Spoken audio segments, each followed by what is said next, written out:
works, and they're going to begin filming in mid to late 2022.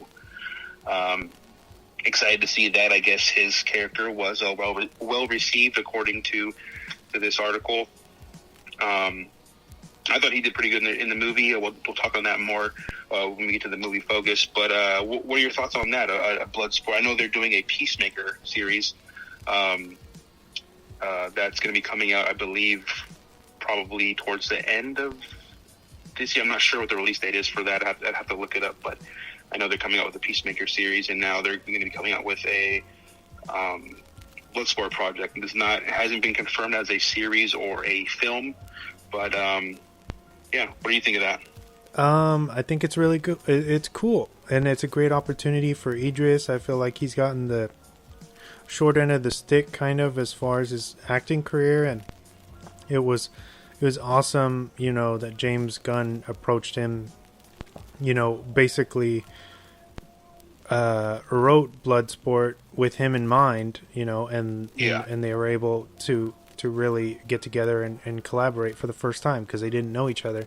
And Idris did a great job, and I think it's a wonderful idea to explore his character even more through a different medium, much like Peacemaker. John Cena was great. Right. That might be like his magnum opus. That was like him.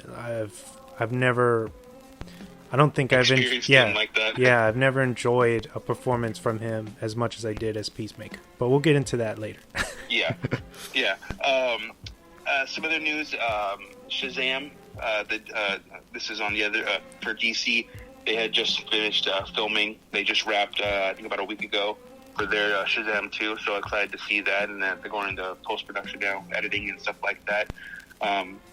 Excited to see where that goes. Hopefully, I did enjoy the first one. It definitely was more lighthearted in terms of DC films, but it did what it was meant to do, and kind of, I believe, what they were going for the character. He is more of a lighthearted person, superhero. And then we get Jackass Forever. So it looks like that. I think that's been delayed to February. Yeah. Yeah. That kind of sucks because I enjoyed actually seeing the trailers when I went to the theaters with Jordan. We got to see the trailer for Jackass Forever, and Jordan was like, "Those guys are crazy." It sucks that it got delayed, but hopefully, it's understandable from what's going on. I'm not too sure what the exact reasons were. I didn't go into details on that, but I just saw that it was delayed. Do you happen to know why? No, I just saw, was it Johnny Knoxville kind of, they film like this stunt where he goes up on a billboard and he spray paints it's a Jackass marquee, and he spray paints the new date. And that's how they kind of announced, I guess, that they were pushing it back. But I think in the caption it was just due to COVID. They thought that would be the better way to go to delay it, I guess, so maybe more people will go, and just fill the seats, because I'm assuming they think that maybe things are going to get worse before they get better as far as what's going on, and going into winter where people get more sick, I guess. Yeah. It's understandable. I hope it works out for them, and and it's really just a few months difference. So again, just like Venom, not mad about it. I understand, and still just as excited, Oh yeah, definitely. And then I just wanted to bring out some Rotten Tomatoes news. Shang-Chi and the Legend of the Ten Rings, that's the new Marvel movie that just came out. I know we talked about that seeing how this would do in this kind of climate that we're in right now, whether it's successful or not. They were kind of determine if they're going to delay some other Marvel films, including The Eternals, which is starring Angelina Jolie and a huge cast of people. I don't even know their names, but they were going to decide if that's basically determining if it was going to become delayed or not. And it looks like right now it's at 92%, which is pretty good. And they have a 99% audience score. Wow, really? Pretty good as well. Yeah. People love it, I guess. I'll have to check it out myself. And then my last bit of news: Cruella, the live-action film that just came out a couple of months ago, that is available on Disney Plus for free if you have the service. So me and Alyssa have watched it twice already since it's become available. So check that out if you want. And that's the last bit of my news. Awesome, thank you. I didn't realize it was already put on there, but yeah, it's a great movie. Well worth your time. Check it out on Disney Plus, guys. Oh yeah. I'll jump into my news real quick. I'll try to be as fast as I can. First up, the director Gavin O'Connor dropped the news that an Accountant sequel is now officially in the works with Ben Affleck and Jon Bernthal. But with that good news, we also now know that The Way Back will not be receiving a sequel as previously planned. Do you have any thoughts on this? Oh, I didn't know they were going to do The Way Back sequel. I didn't even know that. Yeah, part 2, I guess. Oh, that would have been awesome. I really did enjoy that, and I was pushing for our listeners to see that when I first saw it. I thought it was a really inspirational type of movie. But I mean, if we're gonna lose that and get The Accountant too, I'm totally okay with it. Yeah. Not complaining at all. If I had to pick, it would definitely be The Accountant because I love The Accountant. That's actually it's one of the movies I wanted to do for the show. Just never had a chance to pick it out. There was always other movies that were popping up in my head and got kind of pushed back into a list of movies that I wanted to do. But Accountant 2, I am all for that. Jon Bernthal, that guy is a sleeper in every single movie that he's in. He's always in these randomly in movies, and he kills it every time. I mean, he was in this movie, I would say, more than he usually is, but he still killed it nonetheless. And I love their interactions with each other, and yeah, I love The Accountant. I that's such an awesome movie, and I'm excited to see number 2. Very nice. Me as well. So yeah, look out for that as more details come through. Moving on. So last weekend we made the horror history books with director Nia DaCosta's Candyman revival film debuting at number 1 at the box office, pulling in $22 million in just its first weekend, and marking the first film at number 1 to be directed by a black female. Amazing. That's awesome. That's so cool. And you got to see that film, didn't you? Yeah, on opening day, dude. That's so cool. I want to see that so bad. Yeah, I probably would have taken Jordan to go see it, but I'm pretty sure that would have scared the crap out of him. It's pretty scary, but I don't think there was anything in there that made it any worse than like It Chapter 1 or 2, and he seems like a big fan of that. So, I would more so think he would just be confused as to what was going on. I guess. Yeah. You know, because it's yeah, he hasn't seen any of the originals.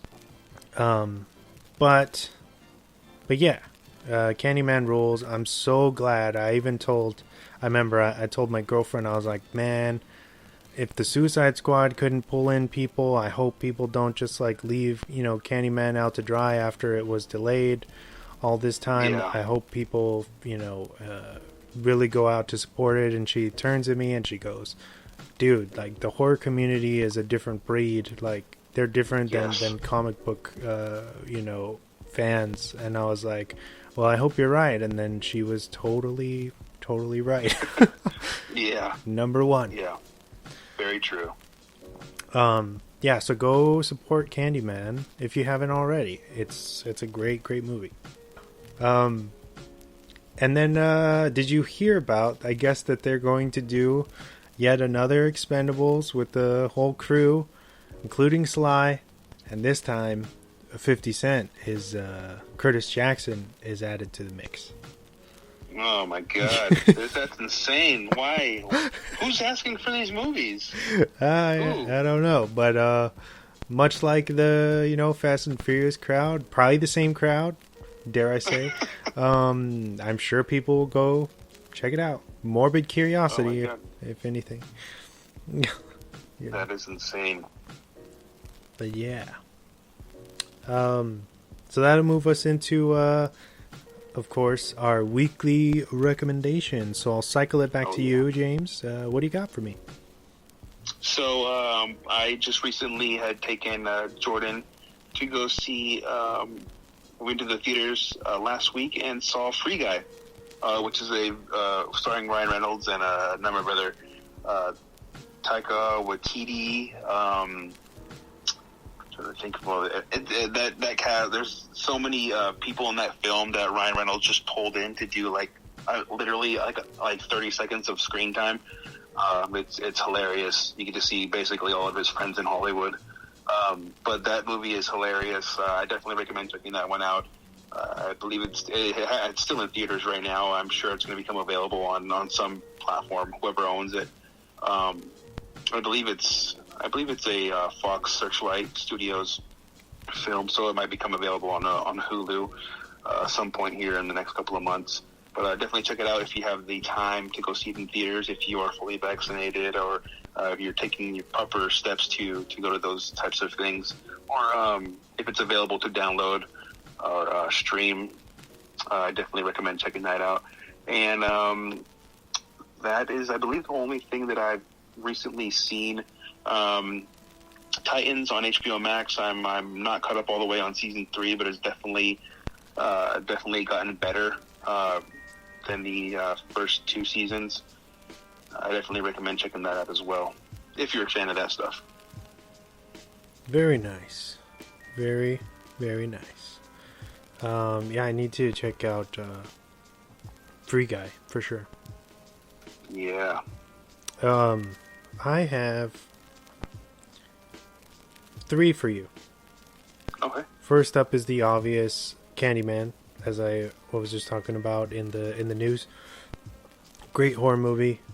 Great spiritual kind of direct sequel to the first one. What I loved about it is that you can kind of go into it and not being really well versed in the world of Candyman or Clive Barker, and still enjoy it. So it's important. That's important to say, so that people don't feel like, oh, I gotta go watch all of them, because none of the sequels are worth a shit. It's the first one and this one, and you're good to go.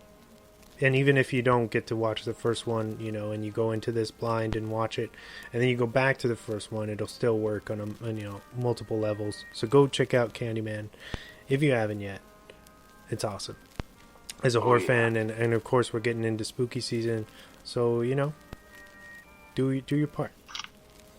Yeah. If you're vaccinated, I should say. Yes. Okay, number 2.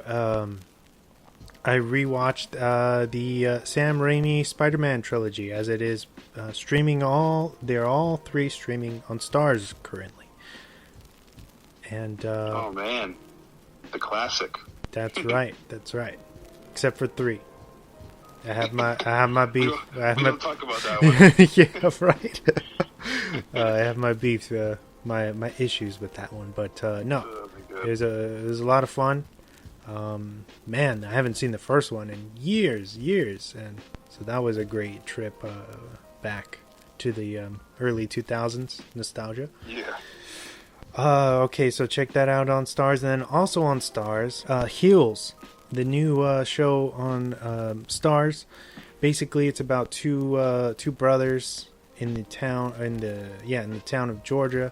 They have their own their late father left them this kind of wrestling league, I guess you would say.